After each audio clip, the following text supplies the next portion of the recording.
Le terme commodity regroupe une multitude de produits de base allant du lait à l'or en passant par le fer. Quels sont les commodities qui offrent le plus fort potentiel de hausse? Les métaux précieux.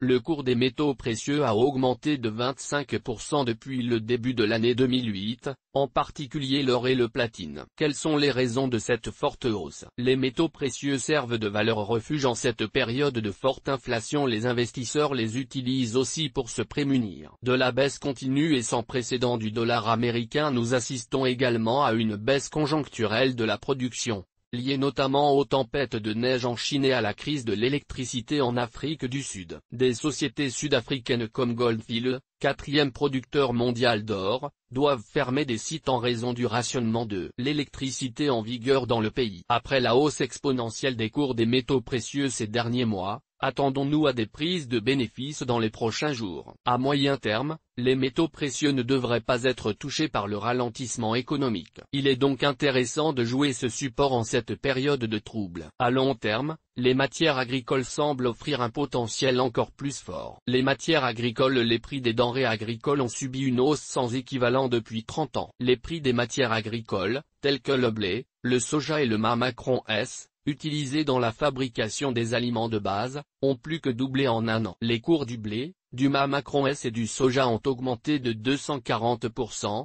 150% et 150% respectivement sur 3 ans. Les causes de l'envolée des cours des matières premières sont principalement structurelles. L'augmentation constante de la population mondiale. Selon l'ONU, il y aura 9 milliards de bouches à nourrir en 2050. Le changement des habitudes alimentaires dans les pays émergents. En Chine, la consommation de viande a été multipliée par 4 en 10 ans. La diminution de la surface cultivable, en raison de l'urbanisation. Ce phénomène est amplifié dans les pays émergents en raison de l'industrialisation qui se fait souvent aux dépens des terres agricoles. Le fort développement des biocarburants. Face à l'augmentation des besoins énergétiques et au renchérissement des énergies fossiles, la structure de production des produits agricoles a complètement changé. Depuis 2 ans, la moitié de la croissance de la consommation mondiale de graines de soja est directement imputable aux biocarburants européens et américains. La dégradation des conditions météorologiques accentue les difficultés. L'Australie, qui est un des premiers exportateurs mondiaux de céréales, a connu ces dernières années une très grande sécheresse. La sécheresse a également sévi en Ukraine, le grenier à grains de l'Europe. Dans le même temps,